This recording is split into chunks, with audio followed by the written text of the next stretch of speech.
Hello అండి. అందరికీ నమస్తే. 2026వ సంవత్సరంలో జనవరి 14వ తేదీ భోగి అవుతుంది. సాధారణంగా సంక్రాంతి అంటేనే 3 రోజుల పండగ చాలా ఘనంగా జరుపుకుంటాం.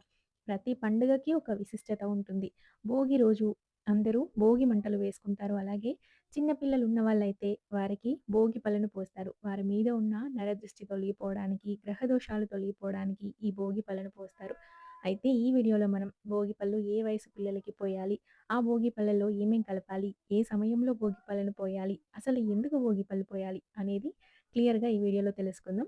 భోగి పళ్ళు ఏ విధంగా కలపాలి అంటే, ఈ విధంగా కొన్ని బియ్యం తీసుకొని, అందులో రేగి పళ్ళను, బెల్లం ముక్కలు, చెరుకు ముక్కలు, బంతి పువ్వులు, చిల్లర నాణాలు వేసి భోగి పళ్ళు కలపాలి. ఇందులో వేసే ప్రతి పదార్థానికి ఒక అర్థం ఉంటుంది. రేగి పండులో భోగి రోజు అమ్మవారి అనుగ్రహం ఉంటుందంట. అలాగే రేగి పండును బదిరీ ఫలం అంటారు. బదిరీ ఫలం అంటే సూర్యదేవుని స్వరూపంగా భావిస్తారు. సో, అందుకే ఈ భోగి పళ్ళను చిన్న పిల్లల తల మీద నుండి పోయడం వల్ల వారికి సూర్యదేవుని అనుగ్రహం కలుగుతుంది. అమ్మవారి అనుగ్రహం కలుగుతుంది. అలాగే నారాయణుని అనుగ్రహం కలుగుతుంది అని నమ్మకం. అంతేకాకుండా ఇలా భోగిపళ్ళు చిన్న పిల్లల మీది నుండి పోయడం వల్ల వారి జాతకంలో ఉన్న గ్రహ దోషాలు తొలగిపోతాయి.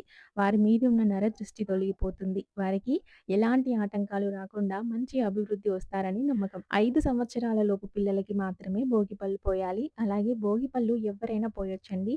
మన ఇంటి చుట్టుపక్కల వాళ్ళతో కూడా ఈ భోగి పళ్ళను పోయించవచ్చు. భోగి రోజు సూర్యాస్తమయం కంటే గంట ముందు ఈ భోగి పళ్ళను పోయాలి. చిన్న పిల్లలకి 5 సంవత్సరాల లోపు చిన్న పిల్లలకి కొత్త వస్త్రాలు ధరింపచేసి, వారిని ఈ విధంగా ఒక పీఠం ఏర్పాటు చేసి, వారిని కూర్చోపెట్టి, భోగి పళ్ళను ఈ విధంగా వారి చుట్టూరా తిప్పి, వారి తల మీద నుంచి వదలాలి.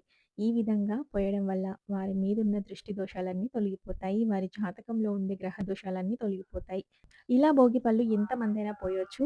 పెళ్ళైన వారితో, పెద్దవారితో ఈ విధంగా భోగి పళ్ళను పోయించండి. ఇలా భోగి పళ్ళు పోసిన తర్వాత కింద పడుతున్న ఈ బియ్యం, చిల్లర నాణాలు ఈ పదార్థాలన్నిటిని పెద్దవారెవరు తొక్కకూడదండి. వీటిని తీసుకెళ్ళి ఏదైనా పక్షులకు పెట్టండి లేదా ఏదైనా చెట్టు మొదట గాని వేయండి. సో, చూసారు కదా! భోగి పళ్ళు ఏ విధంగా పోయాలనేది. సూర్యాస్తమయం కంటే గంట ముందు మీ ఇంట్లో చిన్న పిల్లలుంటే ఈ విధంగా భోగి పళ్ళు పోసి వారి మీదున్న దృష్టి దోషాలని తొలగింప చేసుకోండి. వీడియో యూజ్‌ఫుల్ అనిపిస్తే తప్పకుండా లైక్ చేయండి. మరో మంచి వీడియోతో మళ్ళీ కలుద్దాం. Thanks for watching.